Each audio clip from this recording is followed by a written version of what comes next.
എല്ലാവർക്കും Kottayam civil service അക്കാഡമിയുടെ daily news അനാലിസിസിലേക്ക് സ്വാഗതം.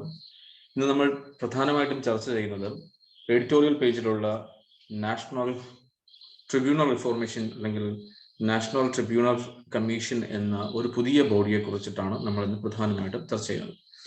അതിലേക്ക് വഴി തെളിയിച്ച കുറച്ച് സംഭവങ്ങളുണ്ട്. ഈ നാഷണൽ ട്രിബ്യൂണൽസ് കമ്മീഷൻ ഉണ്ടാവാനുണ്ടായ കാരണങ്ങൾ എന്താണ്, അതിൻ്റെ ഒബ്ജക്റ്റീവ്സ് എന്തൊക്കെയാണ്, ഇതൊക്കെയാണ് നമ്മൾ ഇന്ന് പ്രധാനമായിട്ടും ആ ആർട്ടിക്കിളിൽ നിന്ന് പരിശോധിക്കുന്നത്.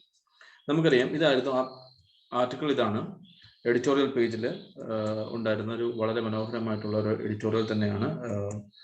Restructuring the tribunal system in India, is it the time to set up national tribunal commission. ഇങ്ങനൊരു ഒരു ആർട്ടിക്കിളാണ് അല്ലെങ്കിൽ എഡിറ്റോറിയൽ തന്നെയാണ് ഈ ഇന്നത്തെ ചർച്ചയ്ക്ക് നമ്മൾ എടുത്തിരിക്കുന്ന ഏറ്റവും പ്രധാനപ്പെട്ട ടോപ്പിക്കുകൾ ഒന്ന്.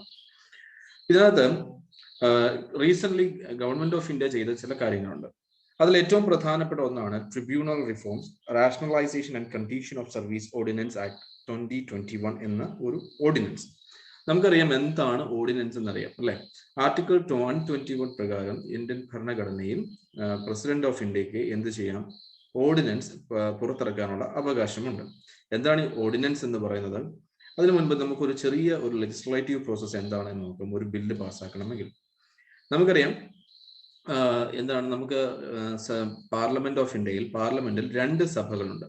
ഒന്ന് ലോക്സഭ എന്നും മറ്റൊന്നിനെ നമ്മൾ രാജ്യസഭ എന്നും പറയും. ഈ രാജ്യസഭയിലോ അല്ലെങ്കിൽ ലോക്സഭയിലോ എന്ത് ചെയ്യാം, നിങ്ങൾക്കൊരു ബില്ല് അവതരിപ്പിക്കാം. അല്ലെങ്കിൽ ആ ബില്ല് അവതരിപ്പിച്ചതിന് ശേഷം എന്ത് ചെയ്യും, ആ ബില്ല് സഭയിൽ ചർച്ചയ്ക്ക് വെച്ചു, അല്ലെങ്കിൽ ചർച്ചയ്ക്ക് ശേഷം ഒരു വോട്ടെടുപ്പ് നടന്നു. അതിനുശേഷം ആ ബില്ല് എന്ത് ചെയ്യും, it must be transfer to another house, മറ്റു സഭയിലേക്ക് ഇത് ട്രാൻസ്ഫർ ചെയ്യണം. ഇത് തിരിച്ചും സംഭവിക്കാം. രാജ്യസഭയിൽ ഇൻട്രൊഡ്യൂസ് ചെയ്യാം ചില ബില്ലുകൾ. അതെന്തൊക്കെയാണ് മുന്നോട്ട് പോകുമ്പോൾ നമ്മൾ പഠിക്കും. അതിനകത്ത് ഏതൊക്കെ തരത്തിലുള്ള bill, private member bill, public bill, ഇങ്ങനെയുള്ള പല ബില്ലുകളുണ്ട്. നമ്മളത് മുന്നോട്ട് പോകുമ്പോൾ പഠിക്കും. ഇപ്പോൾ ഒരു എന്താണ് ഒരു അണ്ടർസ്റ്റാൻഡിങ് കിട്ടുക എന്നത് മാത്രമാണ് ഇതുകൊണ്ട് നമ്മൾ ഉദ്ദേശിക്കുന്നത്. ഇപ്പൊ ലോക്സഭയിൽ ഒരു ബില്ല് അവതരിപ്പിച്ചാൽ എന്ത് ചെയ്യണം, ആ ലോക്സഭയിൽ അംഗങ്ങൾ ബില്ല് ചർച്ച ചെയ്യുകയും വോട്ടെടുക്കുകയും അത് പാസ്സാക്കുകയും വേണം. അതിനുശേഷം എന്ത് ചെയ്യും, മറ്റു സഭയിലേക്ക്, ഏതാണ് രാജ്യസഭയിലേക്ക് ഇൻട്രൊഡ്യൂസ് ചെയ്യും. അതിനുശേഷം രാജ്യസഭ എന്ത് ചെയ്യണം, ചർച്ച ചെയ്യണം. ചർച്ച ചെയ്തതിനു ശേഷം ഇതേ പ്രോസസ് വോട്ടെടുപ്പിന് ശേഷം it must be submitted to the president of India. ഇതേ പ്രോസസ് എവിടെ നടക്കാറുണ്ട്? രാജ്യസഭയിലാണ് ബില്ല് വരുന്നതെങ്കിൽ രാജ്യസഭ ചർച്ച ചെയ്യണം. രാജ്യസഭ വോട്ടെടുത്ത് പാസ്സാക്കിയതിനു ശേഷം ഈ ബില്ല് ആർക്ക് സമർപ്പിക്കണം? ലോക്സഭയിലേക്ക് സമർപ്പിക്കണം. അതിനുശേഷം ഇതേ പ്രോസസ് ആര് പൂർത്തീകരിക്കണം? ലോക്സഭ പൂർത്തീകരിക്കണം. അതായത് അവർ ചർച്ചയ്ക്കെടുക്കണം. ആ ചർച്ചയിൽ ബില്ല് പാസ്സാക്കുകയോ അത് പാസ്സാക്കാതിരിക്കുകയോ ചെയ്യാം. പാസ്സാക്കിയെങ്കിൽ ആ ബില്ല് ആർക്ക് സമർപ്പിക്കണം? രാഷ്ട്രപതിക്ക് സമർപ്പിക്കണം. രാഷ്ട്രപതി ഇതിന് എന്ത് ചെയ്യണം? രാഷ്ട്രപതിക്ക് ചെയ്യാൻ അവകാശങ്ങളുണ്ട്. അത് നമ്മൾ വീറ്റോ ചെയ്യാതിരിക്കാനുമുള്ള അവകാശങ്ങളുണ്ട്. നമ്മൾ വീറ്റോ എന്നൊക്കെ മുന്നോട്ട് പോകുമ്പോൾ പഠിക്കും. അപ്പോൾ എന്ത് ചെയ്യാണ്, ഇവിടെ ഇദ്ദേഹത്തിന് സൈൻ ചെയ്യാനുള്ള ഒരു അവകാശം അല്ലെങ്കിൽ അധികാരം കൊടുത്തിട്ടുണ്ട്. ഇത് പ്രസിഡന്റ് സൈൻ ചെയ്യുന്ന അല്ലെങ്കിൽ അദ്ദേഹത്തിന്റെ അസെന്റ് ചെയ്യുന്നതിന് മുൻപ് അല്ലെങ്കിൽ തുല്യം ചാർത്തുന്നതിന് വരെയും എന്താണ്, it would be treated as a bill. Once the president of India signs the bill, it will be treated as an act. ഇങ്ങനെയാണ് ഒരു സാധ്യത ഈ രാജ്യത്ത് ഒരു ബില്ല് അല്ലെങ്കിൽ ഒരു ബില്ല് പാസ്സാക്കാനുള്ള ഒരു പ്രൊസീജിയർ, ഒരു ബേസിക് പ്രൊസീജിയർ, ലെജിസ്ലേറ്റീവ് പ്രൊസീജിയർ എന്ന് നമുക്ക് പറയാം. പക്ഷേ ഈ ഒരു ബില്ല് പാസ്സാക്കണമെങ്കിൽ എന്താണ്, we need an active participation of both houses, അല്ലെ. രണ്ട് സഭകളുടെയും പ്രാതിനിധ്യം എവിടെ ആവശ്യമാണ്? ഈ ബില്ല് പാസ്സാക്കാൻ ആവശ്യമാണ്. പക്ഷെ നമുക്ക് എന്ത് ചെയ്യാം, ഫോർച്ചുനേറ്റ്ലി ഓർ അൺഫോർച്ചുനേറ്റ്ലി നമുക്ക് 3 സെഷൻസ് ആണ് പാർലമെന്റിൽ ഉണ്ടാവുക. അതിന് നമ്മൾ പൊതുവെ BMW സെഷൻ എന്ന് വിളിക്കും. എന്താണ്? 1 ബജറ്റ്, 2 മൺസൂൺ, 3 വിന്റർ. ഈ 2 ബില്ല് അല്ലെങ്കിൽ 2 സെഷനുകൾക്കിടയിൽ അല്ലെങ്കിൽ 2 സമ്മേളനങ്ങൾക്കിടയിൽ 6 മാസത്തിൽ കൂടുതൽ എന്ത് ഉണ്ടാകാൻ പാടില്ല? സ്പേസ് ഉണ്ടാകാൻ പാടില്ല. അതായത് 6 മാസത്തിനുള്ളിൽ സഭ സമ്മേളിച്ചിരിക്കണം. ഇങ്ങനെയുള്ള ചട്ടങ്ങളൊക്കെ നമ്മൾ മുന്നോട്ട് പോകുമ്പോൾ ഗവൺമെന്റ് അല്ലെങ്കിൽ പാർലമെന്റ് ഓഫ് ഇന്ത്യ എന്ന ചാപ്റ്റർ പഠിക്കുമ്പോൾ, ഇന്ത്യൻ പോളിറ്റി പഠിക്കുമ്പോൾ നമ്മൾ അതിനെക്കുറിച്ച് കൂടുതൽ ഡീറ്റെയിൽ ആയിട്ട് അല്ലെങ്കിൽ ഇൻഡെപ്ത് നമ്മൾ അറിയും. പക്ഷെ എന്ത് ചെയ്യാം, ഈ തലങ്ങളിൽ അല്ലെങ്കിൽ സെഷനിൽ ഇല്ലാത്ത സമയത്ത്, ബജറ്റ് സെഷനോ മൺസൂൺ സെഷനോ വിന്റർ സെഷനോ ഇല്ലാത്ത സമയത്ത് ഗവൺമെന്റ് എന്ത് ചെയ്യാം, ഗവൺമെന്റിന്റെ ഉപദേശപ്രകാരം രാഷ്ട്രപതി എന്ത് ചെയ്യാം, കാലാകാലങ്ങളിൽ ഓർഡിനൻസ് ഇറക്കാനുള്ള സ്വാതന്ത്ര്യമുണ്ട്. ഈ ഓർഡിനൻസിന്റെ കാലാവധി എത്ര മാസമാണ്? മാക്സിമം പോയാൽ 6 മാസം, അല്ല എന്നുണ്ടെങ്കിൽ എന്താണ് 6 വീക്കുകളാണ്. എന്ന് മുതൽ നമ്മളുടെ പാർലമെന്റ് സമ്മേളിച്ചതിന് ശേഷം അടുത്ത 6 ആഴ്ചയ്ക്കുള്ളിൽ ബില്ല് പാസ്സാക്കിയിരിക്കണം. ഇല്ല എന്നുണ്ടെങ്കിൽ ഈ ഓർഡിനൻസിന്റെ വാലിഡിറ്റി അല്ലെങ്കിൽ ഈ ഓർഡിനൻസിന്റെ ഒരു അതോറിറ്റി ഇല്ലാതെ അല്ലെങ്കിൽ നഷ്ടപ്പെട്ടു പോവുകയോ അല്ലെങ്കിൽ ഇല്ലാതെ വരികയോ ചെയ്യുന്ന ഒരു സാഹചര്യമാണ് ഇന്ത്യൻ ഭരണഘടന മുന്നോട്ട് വച്ചിരിക്കുന്നത്. അതായത് predominantly we prefer the legislative process to make any law in this country. ഈ രാജ്യത്ത് ഏതെങ്കിലും ഒരു നിയമം ഉണ്ടാക്കണമെങ്കിൽ it must not be in the process of making ordinance. Instead of this ordinance, we'll have to follow the pure legislative process in this country. അപ്പൊ അതിന്റെ ഏറ്റവും പ്രധാനപ്പെട്ട ഇപ്പോൾ ഏറ്റവും പുതിയ ഉദാഹരണമാണ് നാഷണൽ ട്രിബ്യൂണൽസിന് വേണ്ടി tribunal reforms and rationalisation and condition of service ordinance 2021 മുന്നോട്ട് കൊണ്ടുവന്നു. ഇത് വളരെയധികം ഒരു ക്രിറ്റിസിസം നേരിട്ട അല്ലെങ്കിൽ ഒരു സാധ്യതയാണ്. കാര്യം എന്താണ്? ഒന്ന്, the ordinance has met up with sharp criticism for not only bypassing the usual legislative process but also for abolishing several tribunals such as film certification, appellate tribunal without any stakeholders consultation. അതായത് ഇതുമായിട്ട് ബന്ധപ്പെട്ട ആരുടെയും ഒരു അനുവാദമോ അല്ലെങ്കിൽ അവരോട് ചർച്ചയ്ക്ക് പോലും വിളിക്കാതെ യൂണിലാറ്ററലി ഗവൺമെന്റ് എന്താണ് ചെയ്തത്? അത്തരത്തിലുള്ള ട്രിബ്യൂണലുകളെ അബോളിഷ് ചെയ്യുകയാണ് ചെയ്തത്. 2 പ്രധാനപ്പെട്ട ഘടകമാണ്. ഒന്ന്, എന്താണ് സാധാരണ ലെജിസ്ലേറ്റീവ് പ്രോസസ് അല്ലെങ്കിൽ ഒരു ലെജിസ്ലേറ്റീവ് പ്രോസസ്സിനെ ബൈപ്പാസ് ചെയ്തു എന്നത് മാത്രമല്ല, വിതൗട്ട് കൺസൾട്ടിങ് എനി സ്റ്റേക്ക് ഹോൾഡേഴ്സ് ഗവൺമെന്റ് എന്ത് ചെയ്തു? യൂണിലാറ്ററലി ഇറ്റ് അബോളിഷ്ഡ് സെവറൽ ട്രിബ്യൂണൽസ്. അത് 2 പ്രധാനപ്പെട്ട ഇഷ്യൂസ് ആണ് ഇവിടുത്തെ ഏറ്റവും ഒരു ക്രിറ്റിസിസം ആയിട്ട് മുന്നോട്ട് വന്നിരിക്കുന്നത്. എന്നാൽ അതിനു മുൻപ് ഇതിന്റെ ആവശ്യകത എന്തായിരുന്നു എന്നുള്ള ഒരു പ്രധാനപ്പെട്ട ഒരു കാര്യം നമ്മൾ മനസ്സിലാക്കേണ്ടതാണ്.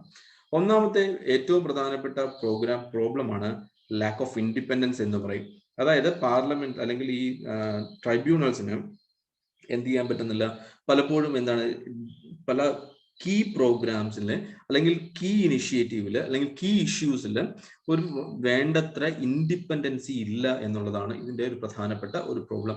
ഇതിനെ കുറിച്ചുള്ള സ്റ്റഡി നടത്തിയത് Vidhi centre for legal policy report, Vidhi centre for legal policy report reforming the tribunal framework in India എന്ന ഒരു പഠനത്തോടനുബന്ധിച്ച് അല്ലെങ്കിൽ പഠനത്തിൽ നിന്ന് നമുക്ക് മനസ്സിലാക്കാവുന്ന ഒരു കാര്യം എന്താണ്? In India the tribunals are lacking independence. എങ്ങനെയാണ് അതിന് കുഴപ്പം? എന്താണ്? പലപ്പോഴും എന്താണ്, the system of appointment through selection committees. നമുക്കറിയാം ഇതിന്റെ സെലക്ഷൻ പ്രോസസ്, അതായത് ഒരു XYZ എന്നൊരു നമ്മളുടെ ഒരു ട്രൈബ്യൂണൽ ഉണ്ടെങ്കിൽ ഈ ട്രൈബ്യൂണലിലേക്ക് അപ്പോയിന്റ്മെന്റുകൾ നടത്തുന്നത് ആരാണ്? സെലക്ഷൻ കമ്മിറ്റികളാണ്. അപ്പൊ സെലക്ഷൻ കമ്മിറ്റികൾ ഉള്ളത് കൊണ്ട് തന്നെ എന്താണ് സംഭവിക്കുക? ഈ ഇൻഡിപെൻഡൻസി എന്ന് പറയുന്നത് ഈ ഇതിലേക്ക് അപ്പോയിന്റ് ചെയ്യപ്പെട്ടിരിക്കുന്നത് ചിലപ്പോൾ എന്ത് ചെയ്യാം, ബയസ്ഡ് ആവാനുള്ള ഒരു സാധ്യത ഉണ്ടാകാറുണ്ട്. ഈ ബയസ്ഡ് ആവുന്നത് കൊണ്ട് എന്ത് ചെയ്യാം, ഇവിടുത്തെ ഒരു ഇൻഡിപെൻഡൻസി നഷ്ടപ്പെട്ടു പോകുന്നുണ്ട്. 2, പലപ്പോഴും റീ അപ്പോയിന്റ്മെന്റിലേക്കും ഈ ഒരു സാഹചര്യം എത്തുന്നത് കൊണ്ട് എന്താണ്, അപ്പോഴും എന്ത് സംഭവിക്കാം, നമ്മളുടെ ഇൻഡിപെൻഡൻസി ഇല്ലാതെ വരാം. അതുപോലെ തന്നെ ഉള്ള ഏറ്റവും പ്രധാനപ്പെട്ട ഒരു ഇഷ്യൂ ആയിട്ട് എടുത്ത് കാണിക്കുന്നത് എന്താണ്? നോൺ യൂണിഫോമിറ്റി എന്നതാണ് ഏറ്റവും വലിയ ഒരു പ്രോബ്ലം ആയിട്ട് എടുത്ത് കാണിക്കുന്നത്. അപ്പൊ ഈ നോൺ യൂണിഫോമിറ്റി ഇല്ലാതിരിക്കുന്നത് കൊണ്ട്, അതായത് എല്ലാ സിസ്റ്റത്തിലും അല്ലെങ്കിൽ ട്രിബ്യൂണൽസിലും അല്ലെങ്കിൽ അവരുടെ സർവീസ് കണ്ടീഷൻസിലോ ടേന്യൂവറിലോ നോഡൽ മിനിസ്ട്രീസിലോ ഒക്കെ എന്താണ് എപ്പോഴും ഉണ്ട്, ഒരു യൂണിഫോമിറ്റി ഇല്ല. എല്ലാത്തിലും ഒരു വ്യത്യസ്തത അല്ലെങ്കിൽ വ്യത്യാസം ഉണ്ടാകുന്ന ഒരു സാധ്യത നമ്മുടെ രാജ്യത്തുണ്ട്. അപ്പൊ അത് ഒഴിവാക്കുക എന്നതാണ് ഇന്നിന്റെ ആവശ്യമാണ് ഈ ട്രിബ്യൂണൽ സിസ്റ്റം റീസ്ട്രക്ചർ ചെയ്യുക എന്നുള്ളത്. പിന്നെ ഇതൊക്കെയാണ് ഇതിലെ ഏറ്റവും വലിയ ഒരു ഇഷ്യൂ ആയിട്ട് മുന്നോട്ട് വരുന്നത്. ഒന്നാമത്തെ ഒബ്ജക്റ്റീവായിട്ട് നമുക്ക് ഓരോന്നിന്റെ എടുക്കാം. ഒന്നാമത്തെ ഒരു ഒബ്ജക്റ്റീവായിട്ട് നമ്മൾ എടുക്കുന്നത്, the center is yet to consider a national tribunal commission, an independent umbrella body to supervise the functioning of tribunals. അതായത് നമ്മളുടെ എന്താണ്, ട്രിബ്യൂണൽസിന്റെ എല്ലാം ഒരു അംബ്രല്ല ബോഡി ആയിട്ട് അല്ലെങ്കിൽ എല്ലാത്തിന്റെ ഒരു സുപ്രീം ബോഡി ആയിട്ട് സൂപ്പർവൈസ് ചെയ്യുക എന്ന ഉദ്ദേശത്തോടു കൂടിയാണ് നാഷണൽ ട്രിബ്യൂണൽ കമ്മീഷൻ നിലവിൽ വരാൻ ഗവൺമെന്റ് ഓഫ് ഇന്ത്യ ആഗ്രഹിക്കുന്നത്. എന്തിനൊക്കെയാണ് വിചാരിക്കുക? Appointment of and the disciplinary proceeding against its members and to take care of administrative and infrastructural need of the tribunals, etc. അതായത് ഒന്ന് ഇവരുടെ അപ്പോയിന്റ്മെന്റുകൾ, രണ്ട് എന്തെങ്കിലും ഡിസിപ്ലിനറി പ്രൊസീഡിങ്സ് ആവശ്യമാണെങ്കിൽ, അതുപോലെ തന്നെ administrative and infrastructural needs of tribunal, ഇത്തരം കാര്യങ്ങളിൽ വേണ്ട സപ്പോർട്ട് കൊടുക്കുക, അല്ലെങ്കിൽ ഒരു സുപ്രീം ബോഡിയായിട്ട് പ്രവർത്തിക്കുക എന്ന ഉദ്ദേശമാണ് എന്തിനുള്ളത്, നമ്മളുടെ national commission for tribunals, national tribunals commission NTC-ക്ക് ഉണ്ടാവുക. എന്തൊക്കെയാണെന്ന് നമ്മളോട് പറയാം.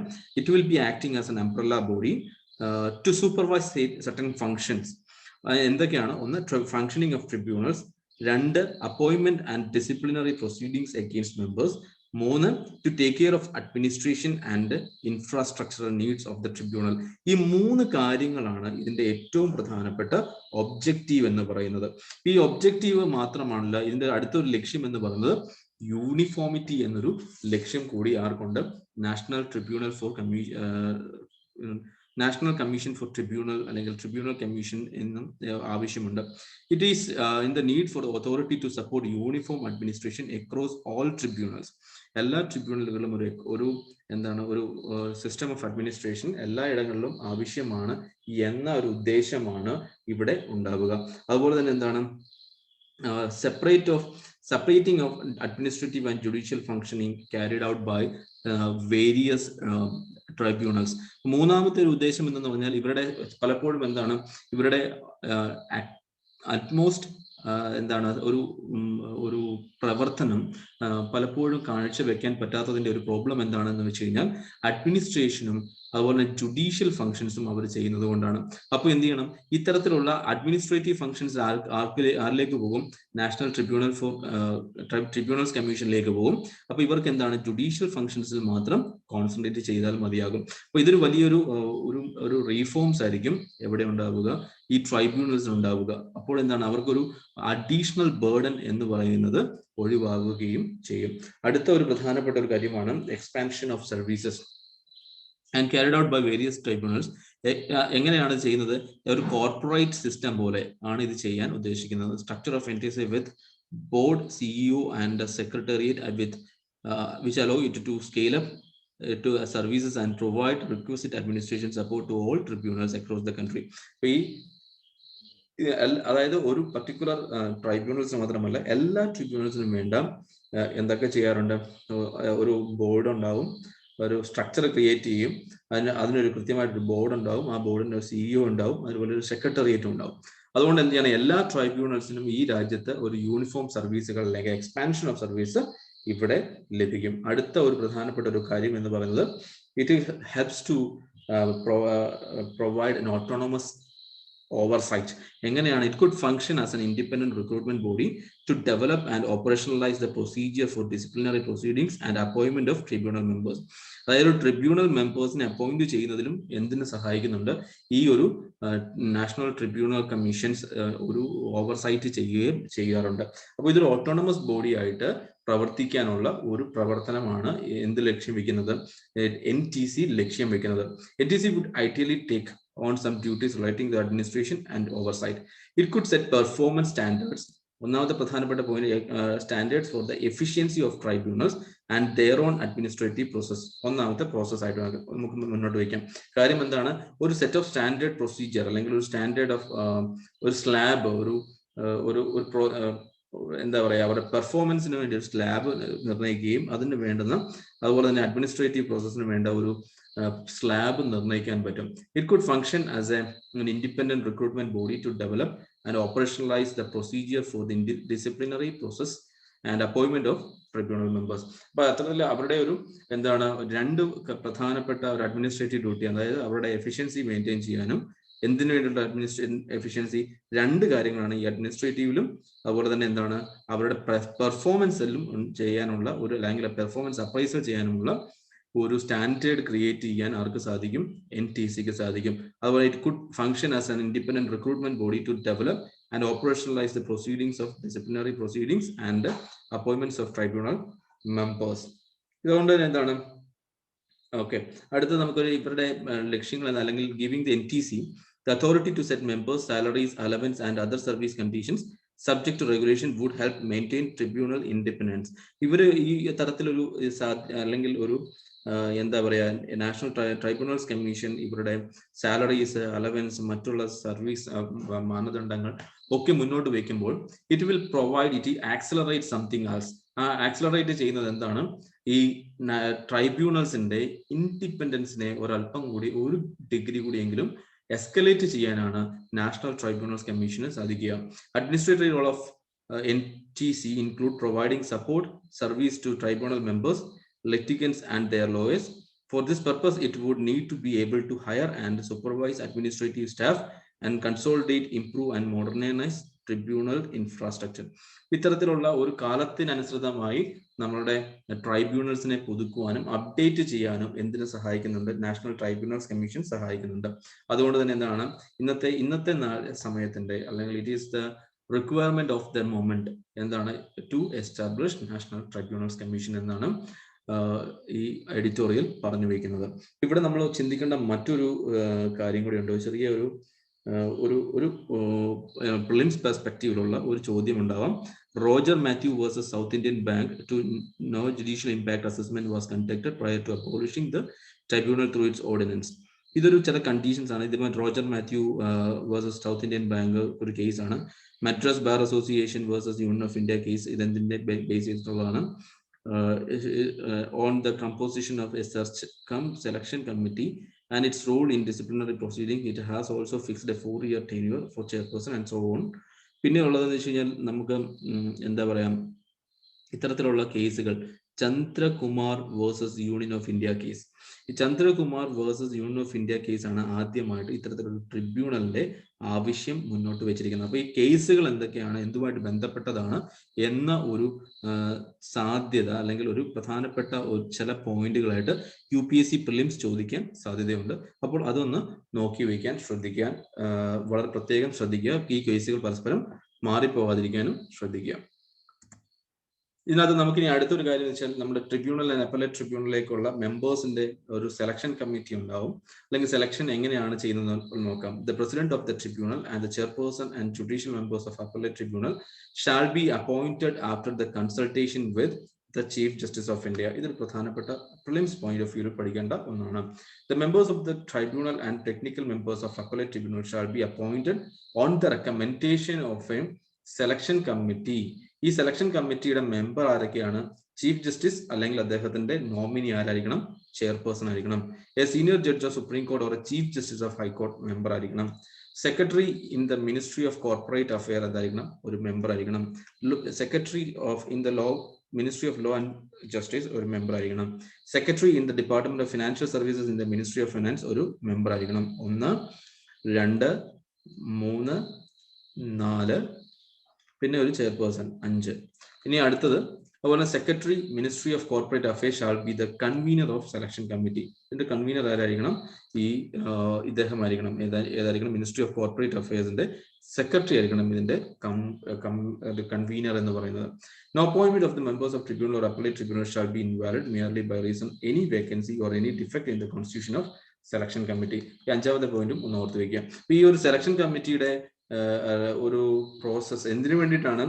The members of tribunals and the technical members of appellate tribunal shall be appointed on the recommendation of selection committee. അപ്പോൾ സെലക്ഷൻ കമ്മിറ്റി ചിലപ്പോൾ ഒരു പ്രിലിംസ് പെർസ്പെക്റ്റീവിൽ നമ്മുടെ മെമ്പേഴ്സ് ആരൊക്കെയാണ്, ചീഫ് ജസ്റ്റിസ് ആരൊക്കെയാണ്, അല്ലെങ്കിൽ ചെയർപേഴ്സൺ ആരൊക്കെയാണ് എന്നിങ്ങനെയുള്ള ചില ചോദ്യങ്ങൾ ഉണ്ടാകും. സോ ഈ ഒരു സെലക്ഷൻ കമ്മിറ്റിയുടെ ചെയർപേഴ്സൺ എന്ന് പറയുന്നത് ഒന്നുകിൽ ചീഫ് ജസ്റ്റിസ് ഓഫ് ഇന്ത്യ ആയിരിക്കും, അല്ലെങ്കിൽ അദ്ദേഹത്തിന്റെ നോമിനി ആയിരിക്കും. Senior judge of supreme court അല്ലെങ്കിൽ ചീഫ് ജസ്റ്റിസ് ഓഫ് ഹൈക്കോർട്ട് എന്തായിരിക്കണം? ഒരു മെമ്പർ ആയിരിക്കണം. ഏതെങ്കിലും ഒരു ഹൈക്കോടതിയുടെ ചീഫ് ജസ്റ്റിസോ അല്ലെങ്കിൽ സുപ്രീം കോടതിയുടെ തന്നെ ഒരു സുപ്രീം അല്ലെങ്കിൽ സീനിയർ മോസ്റ്റ് ജഡ്ജോ ആയിരിക്കണം എന്ത് ഇതിന്റെ ഒരു മെമ്പറാണ്. പിന്നെ ബാക്കി വരുന്നത് ഏതൊക്കെ മിനിസ്ട്രിയുടെ സെക്രട്ടറീസ് ആണ് വരുന്നത്? Ministry of corporate affairs, ministry of law, ministry of financial services തുടങ്ങിയ മിനിസ്ട്രികളുടെ സെക്രട്ടറിമാരെന്താണ്? മെമ്പേഴ്സ് ആണ്. ഇത്രയും കാര്യങ്ങളൊന്നും ഓർത്തു വയ്ക്കാൻ പ്രത്യേകം ശ്രദ്ധിക്കണം. അടുത്ത ഒരു പ്രധാനപ്പെട്ട ഒന്നാണ് there is a cultural exchange program between India and Mongolia.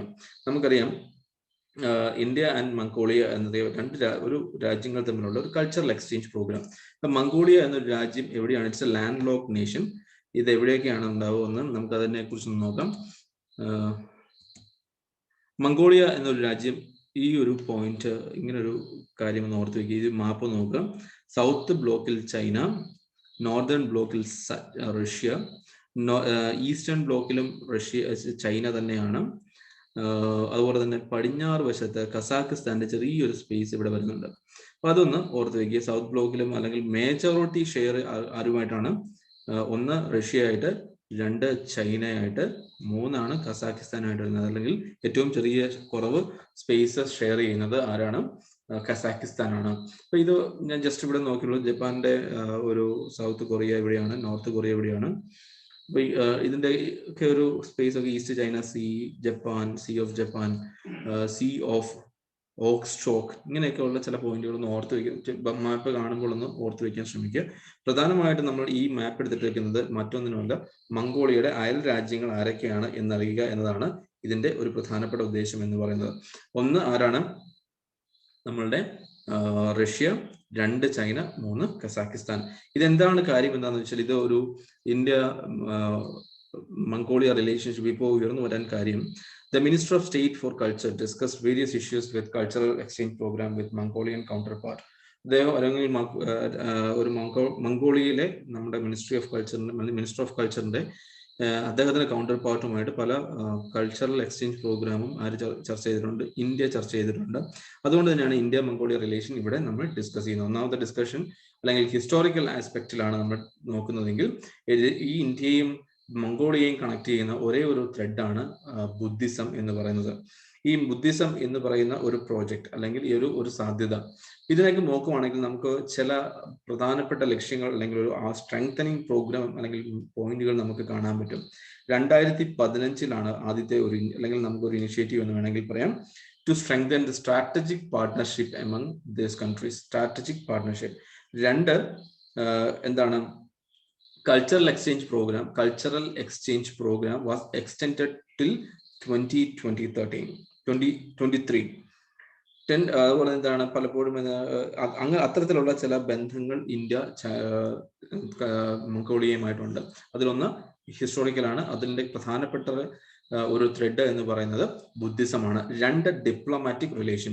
India was the first country outside the former Soviet block of nation to open diplomatic relation with Mongolia in 1955. ഈ ഇയർ ഒന്ന് ഓർത്ത് വെക്കുക. കാര്യം ഇതിന് സിമിലർ ആയിട്ടുള്ള ഒരു question നമ്മൾ discuss ചെയ്യുന്നുണ്ട്. അതുകൊണ്ട് ഈ ഇയർ ഓർത്ത് വെക്കുക, ഈ കോൺസെപ്റ്റും ഓർത്ത് വെക്കുക. ഇത് പലപ്പോഴും പ്രിലിംസ് പെർസ്പെക്റ്റീവിൽ നമുക്ക് ആവശ്യമുള്ള ഒരു പോയിന്റ് ആണ്.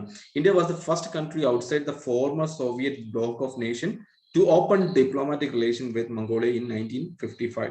In 2015, Mongolia witnessed the first ever visit by Prime Minister of India as part of Act East policy. India's Act East policy ആയിട്ട് ബന്ധപ്പെട്ട് ആദ്യമായിട്ട് നമ്മുടെ ഒരു പ്രൈം മിനിസ്റ്റർ പോയത് 2015 നമ്മുടെ പ്രധാനമന്ത്രി ശ്രീ നരേന്ദ്രമോദിയാണ് ആദ്യമായിട്ട്, അല്ലെങ്കിൽ ഇന്ത്യൻ പ്രൈം മിനിസ്റ്റർ ആദ്യമായിട്ട് മംഗോളിയ വിസിറ്റ് ചെയ്ത ആദ്യത്തെ പ്രധാനമന്ത്രിയാണ് നമ്മുടെ PM ശ്രീ നരേന്ദ്രമോദി. അത് സംഭവിച്ചത് 2015 ആണ്. അപ്പൊ ആദ്യത്തെ ഒരു പോയിന്റ് നമുക്ക് എന്താണ്? India's first country outside the former Soviet bloc of nation to open diplomatic relation with Mongolia in 1955. ഈ ഇയർ ഒന്ന് ഓർത്ത് വെക്കുക. അതുപോലെ തന്നെ 2015 ഈ ഇയർ ഓർത്ത് വെക്കുക. ചിലപ്പോൾ നമുക്ക് 2018 19 അങ്ങനെയൊക്കെ പറഞ്ഞ് നമുക്ക് തരാം. ഈ ഇത്തരത്തിൽ ഈ 2 ഇയേഴ്സ് ഒന്ന് ഓർത്ത് വെക്കുക ഫോർ പ്രിലിംസ് റിക്വസ്റ്റ്. അടുത്തത് international cooperation. Mongolia has publicly reiterated its support for India's membership in the permanent seat of expanded United Nations Security Council. UNSCയിൽ ഇന്ത്യക്ക് വേണ്ടിയിട്ട് വാദിച്ച അല്ലെങ്കിൽ ഇന്ത്യയെ സപ്പോർട്ട് ചെയ്ത ഒരു രാജ്യമാണ് Mongolia. India has played an important role in India's getting Mongolian membership to keep international forums like including United Nations. Even ചൈനയും തൈവാനും ഇതിനെ strong ആയിട്ട് എതിർത്തെങ്കിലും ഇന്ത്യ എന്ത് ചെയ്തു? India strongly recommended or India played an important role in getting Mongolia membership to certain key international forums on the United Nations. അതുപോലെ India also championed the inclusion of Mongolia in the non-alignment movement. NAM നാമിലും മെമ്പർഷിപ്പിലേക്ക് എത്തിക്കാൻ വേണ്ടിയിട്ട് ഇന്ത്യക്ക് സാധിച്ചു എന്നുള്ളതാണ്. അതിന്റെ ഒരു തിരിച്ച് പ്രത്യുപകാരം എന്ന് പോലെ Mongolia co-sponsored a UN resolution 1972 with India and Bhutan for the recognition of newly liberated Bangladesh. അതായത് നമുക്കറിയാം നമ്മുടെ ഇന്ത്യ സപ്പോർട്ട് ചെയ്ത അല്ലെങ്കിൽ ഇന്ത്യൻ ഇനിഷ്യേറ്റീവ് അല്ലെങ്കിൽ ഇന്ത്യൻ സപ്പോർട്ടോട് കൂടി ഫോം ചെയ്ത പുതുതായിട്ട് രൂപീകൃതമായിട്ടുള്ള ഒരു രാജ്യമാണ് ബംഗ്ലാദേശ് എന്ന് പറയുന്നത്. 1972 ഇന്ത്യയുടെ കൂട്ടത്തിൽ ഇന്ത്യയുടെയും ഭൂട്ടാന്റെയും കൂടെ ഒരു കോ സ്പോൺസർ ആയിട്ട് ആരുണ്ടായിരുന്നു? മംഗോളിയ ഉണ്ടായിരുന്നു എന്നുള്ളതാണ് മറ്റൊരു പ്രധാനപ്പെട്ട ഇഷ്യൂസ് അല്ലെങ്കിൽ ഒരു ഇനിഷ്യേറ്റീവ് എന്ന് പറയാം. Other forums which in both countries are members, Asia European meet, world trade ഓർഗനൈസേഷനിലും ഒക്കെ എന്താണ് ഇരു രാജ്യങ്ങളും സജീവ പങ്കാളികളാണ്. India is a member, whereas Mongolia is an observer state in Shanghai Cooperation Organization. SCO in Mongolia ഒരു ഒബ്സർവ് അല്ലെങ്കിൽ ആയിരുന്നപ്പോഴും ഇന്ത്യയും ഒരുമിച്ച് വർക്ക് ചെയ്തിട്ടുണ്ട്. അടുത്തത് Indian economic cooperation. India Mongolia bilateral trade was around $35.3 million in 2020, down from $38.3 million in 2019. India has undertaken the Mongol refinery project under its line of credit program. എന്താണ് അവിടെ Mongol refinery project ഇന്ത്യയുടെ line of ക്രെഡിറ്റിൽ അവർ പൂർത്തീകരിച്ചുകൊണ്ടിരിക്കുന്നുണ്ട്. ഇതൊക്കെയാണ് India Mongolian റിലേഷൻഷിപ്പിന്റെ ഒരു പ്രധാനപ്പെട്ട ഒരു ഘടകം എന്ന് പറയുന്നത്. ഇനി അടുത്തത് cultural relation, defence cooperation over എൻവയോൺമെന്റൽ ഇഷ്യൂ. ഒന്നാമത്തെ cultural cooperation, India Mongolian agreement on cultural cooperation signed in 1961 has governed to cultural exchange program between the two countries. But നമുക്ക് വേണമെങ്കിൽ മറ്റൊരു ചോദ്യം ചോദിക്കാം. It was started in the year 1961. The agreement envisaged to cooperation in the fields of education by way of scholarship, exchange of experts, participation in conference and so on. Defence കോഓപ്പറേഷനിൽ നമ്മൾ എന്താണ് ഇന്ത്യയും മംഗോളിയയും തമ്മിൽ ഒരു ജോയിന്റ് ഡിഫൻസ് എക്സസൈസ് നടക്കുന്നത്. അതിന്റെ പേരാണ് nomadic elephant എന്നാണ് അതിന്റെ പേര്. It is also an active participant in the annual week long joint training exercise called Khan Quest hosted by Mongolia. Khan Questലും ഇന്ത്യ പങ്കാളിയാണ്. അതുപോലെ തന്നെ എന്താണ് joint defence exercise nomadic elephant എന്ന ഒരു പ്രോജക്റ്റിലും ഇന്ത്യ പങ്കാളിയാണ്. ബിഷ്കെക് ഡിക്ലറേഷനിലും ഇന്ത്യ പാർട്ടായിട്ട് വന്നിട്ടുണ്ട്. ഇതൊക്കെയാണ് ഇന്ത്യയും മംഗോളിയയും തമ്മിലുള്ള റിലേഷൻഷിപ്പിന്റെ ചില പ്രസക്ത ഭാഗങ്ങളിൽ നമുക്ക് വേണമെങ്കിൽ പറയാവുന്നതാണ്. നമുക്ക് ചോദ്യങ്ങൾ നോക്കാം. നമ്മൾ കുറച്ച് മുമ്പ് ഒരു സ്റ്റേറ്റ്മെന്റിന്റെ കാര്യം പറഞ്ഞു. അതായത് ഒരു പോയിന്റ് ഓർത്ത് വെക്കണമെന്ന് ഞാൻ പറഞ്ഞു. ഒരു സിമിലർ ആയിട്ടുള്ള ഒരു ക്വസ്റ്റ്യൻ നമ്മൾ ഡിസ്കസ് ചെയ്യുന്നത് ഇതുപോലുള്ള വർഷങ്ങൾ. India was first country outside the former Soviet bloc of nation to open diplomatic relation with Mongolia in 1955. ഇങ്ങനെയുള്ള ചോദ്യങ്ങളൊക്കെ കാണാറുണ്ട്. അതിന്റെ ഒരു വളരെ സിമിലർ ആയിട്ടുള്ള ഒരു ചോദ്യമാണ് നമ്മൾ ഇവിടെ ഡിസ്കസ് ചെയ്യുന്നത്. Consider the following statements. India formally recognised Israel in 1992. Then full diplomatic relations were established between India and Israel. രണ്ട്, no Indian Prime Minister has made an official visit to Israel. 3, India has never voted in support of Israel at the UN or any of its committees. ഇതൊക്കെയാണ് 3 സ്റ്റേറ്റ്മെന്റുകൾ എന്ന് പറയുന്നത്. അതായത് India officially ഇതിനെ അല്ലെങ്കിൽ ഇസ്രായേലിനെ അംഗീകരിച്ചത് 1950 തന്നെ അംഗീകരിച്ചു എന്നുള്ളതാണ് ഒന്നാമത്തെ സ്റ്റേറ്റ്മെന്റ് തെറ്റാനുള്ള കാര്യം. അതുപോലെ തന്നെ രണ്ടാമത്തെ കാര്യം, no Indian prime minister has made an official visit. നമ്മുടെ PM ശ്രീ നരേന്ദ്രമോദി അവിടെ പോയിട്ടുണ്ട്. അപ്പോൾ രണ്ടാമത്തെ സ്റ്റേറ്റ്മെന്റും എന്താണ്? തെറ്റാണ്. മൂന്നാമത്തെ statement, India has never voted in support of Israel at the UN or any of its committee. ശരി, ഓക്കെ. UN എന്താണ് സോഷ്യൽ ഇക്കണോമിക് കമ്മിറ്റിയിൽ നമ്മുടെ ഇന്ത്യ സൈൻ ചെയ്തിട്ടുണ്ട് അല്ലെങ്കിൽ വോട്ട് ചെയ്തിട്ടുണ്ട്. അപ്പോൾ മൂന്നാമത്തെ സ്റ്റേറ്റ്മെന്റും തെറ്റാണ്. ഓപ്ഷൻ ഡി ആണ് കറക്റ്റ് ആൻസർ ആയിട്ട് വരുന്നത്. അടുത്തത്, which of the following is or are weapons of India purchased from Israel. ഇസ്രായേലിൽ നിന്ന് നമ്മൾ വാങ്ങിച്ചിട്ടുള്ള വെപ്പൺസ് ഏതൊക്കെയാണ് എന്നതാണ് ഇനി ഒരു ചോദിക്കുന്നത്. Heron, spider, Chinook and Python. അപ്പൊ നമുക്ക് ചിനൂക്ക് നമുക്കറിയാം, നമുക്ക് US നിന്നാണ് വാങ്ങിച്ചത്. അപ്പൊ എന്തൊക്കെയാണെന്ന് നമുക്ക് നോക്കാം. 1, 2 and 4 ആണ് കറക്റ്റ് ആൻസേഴ്സ് എന്ന് പറയുന്നത്. ഇന്ത്യ വാങ്ങിച്ചിട്ടുള്ളത് Heron, Spider and Python from Israel. ഈ 3 ഇന്ത്യ ഇസ്രായേലിൽ നിന്ന് ഈ തന്നിരിക്കുന്ന ലിസ്റ്റിൽ നിന്ന് വാങ്ങിച്ചിരിക്കുന്നത്. അപ്പൊ ഹെറോൺ എന്താണെന്ന് നോക്കാം. It's a medium altitude long endurance unmanned aerial system for strategic and tactical missions developed by Israel Aerospace Industries develop ചെയ്ത ഒരു അൺമാൻഡ് ഏരിയൽ വെഹിക്കിൾ ആണ്, അല്ലെങ്കിൽ ഒരു ഡ്രോൺ ആണ് ഹെറോൺ എന്നറിയപ്പെടുന്ന ഒരു ഉപകരണം. രണ്ടാമത് Spyder, surface to air Python and Derby is an Israeli short and medium range mobile air defense system developed by Rafael Advanced Defense System. അത് രണ്ടാമത്തെ ഇതൊരു ഓർത്ത് വയ്ക്കുക. Python refers to a family of missiles developed by Israel's Rafael Advanced Defense System. ഈ നമുക്കറിയാം Chinook എന്നറിയപ്പെടുന്ന helicopter, heavy lift helicopter ആണ്. ഇത് ഡെവലപ്പ് ചെയ്തത് ബോയിങ് ആണ്. ബോയിങ് CH-47 ആണ് നമ്മൾ ചിനൂക്ക് എന്ന് പറയുന്നത്. It's an American twin engine heavy lift helicopter. അപ്പോൾ നമ്മുടെ ഓപ്ഷൻ ഏതാണ് ശരി എന്ന് വരുന്നത്? Chinook from USA. ബാക്കി 3 എണ്ണമാണ് ഹെറോൺ, സ്പൈഡർ ആൻഡ് പൈത്തൺ. അപ്പോൾ ഓപ്ഷൻ ഡി ആണ് correct answer. Consider the following statements on National Tribunals Commission. National Tribunals Commission, it is an independent autonomous body responsible for its oversight as well as administration of tribunal constituted in 2019. The establishment of NTC was suggested by Supreme Court in the Roger Matthew case 2019. നമ്മൾ കുറച്ച് മുമ്പ് പറഞ്ഞതേ ഉള്ളൂ. Option only 1, option B only 2, option C both and none. ഇതെന്തൊക്കെയാണെന്ന് നോക്കാം. ഇതുവരെയും എന്താണ് India government ഈ national tribunal four കമ്മീഷനെ കോൺസ്റ്റിറ്റ്യൂട്ട് ചെയ്തിട്ടില്ല. അതുകൊണ്ട് തന്നെ ഒന്നാമത്തെ സ്റ്റേറ്റ്മെന്റ് വളരെയധികം തെറ്റാണ്. സ്റ്റേറ്റ്മെന്റ് എന്താണ് ഇതുവരെ ചെയ്യാത്തത് കൊണ്ട് ഈ ഒരു വർഷം, അതായത് ഇതിന്റെ ഫങ്ഷൻസ് ഒക്കെ പറഞ്ഞത് ഏകദേശം ശരിയാണ്. Responsible for oversight of all administration of tribunal correct ആണ്. പക്ഷേ ഇത് കോൺസ്റ്റിറ്റ്യൂട്ടഡ് ഇൻ ദി ഇയർ 2019 എന്ന ഒരു സ്റ്റേറ്റ്മെന്റ് തന്നേക്കുന്നുണ്ട്, തെറ്റാണ്. ഇത് ഇതുവരെയും കോൺസ്റ്റിറ്റ്യൂട്ട് ചെയ്യപ്പെടാത്ത ഒന്നാണ്. 2, the establishment of NTC was suggested by Supreme Court in the Roger Mathew case. ആ സ്റ്റേറ്റ്മെന്റ് നമ്മൾ വീണ്ടും എടുത്തു പറഞ്ഞ ഒരു കാര്യമാണ്. The idea of NTC was first mooted in L. Chandrakumar versus union of India case 1997 ഈ ഒരു NTC ആവശ്യപ്പെട്ട ഒരു സാധ്യത അല്ലെങ്കിൽ ഒരു NTC പോലുള്ള ഒരു ട്രിബ്യൂണൽ കമ്മീഷൻ ഉണ്ടാവണമെന്ന് സുപ്രീം കോടതി അഭിപ്രായപ്പെട്ടത് 97 L. Chandrakumar versus union of India കേസിലാണ് ഈ ഇനിഷ്യേറ്റീവ്. അപ്പം എന്താണ് ഇതൊരിക്കലും എന്തെല്ലാം Roger Mathew case versus union of South Indian Bank അല്ല. അപ്പൊ അത് വീണ്ടും ഒന്ന് ശ്രദ്ധിക്കുക.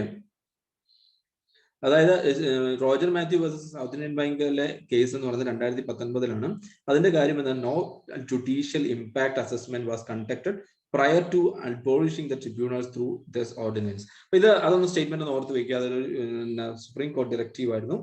അപ്പൊ അതൊന്ന് ഓർത്ത് വെക്കാൻ ശ്രമിക്കുക. ഇതൊക്കെയാണ് ഇന്നത്തെ പ്രധാനപ്പെട്ട പോയിന്റുകളായിട്ട് വരിക.